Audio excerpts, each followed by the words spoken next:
Making an imaginary soup, 12-year-old Heather playing the kind of game any child might in their back garden. But her garden's the makeshift refugee camp at Idomeni on Greece's border with Macedonia, and her family from a Kurdish town in Syria have been here for more than a month. We're in this situation because of the Syrian government and the European Union. I wish we could get our kids out of here. We're peaceful people, we love life, we're not terrorists. More than 11,000 people are still camped out here, living in donated tents right next to the fortified border fence that's seen repeated protests and Macedonian security forces firing rubber bullets and tear gas. People depend on aid agencies for food handouts as well as medical treatment and clothing. It's far from comfortable, even now winter's gone, but it's home.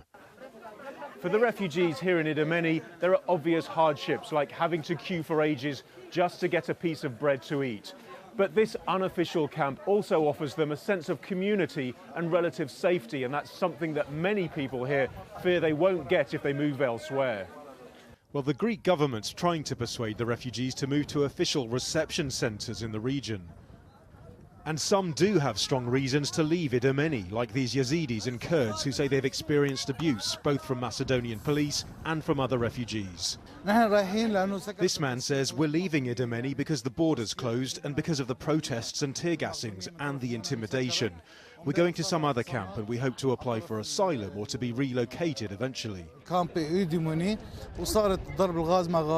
this camp's the kind of place they end up in, a former army base housing 2,000 people.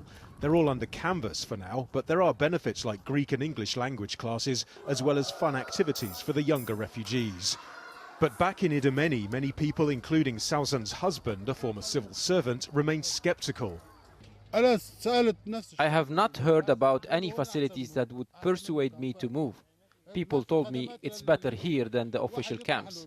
I heard there are no schools there, or washing facilities, or better accommodation.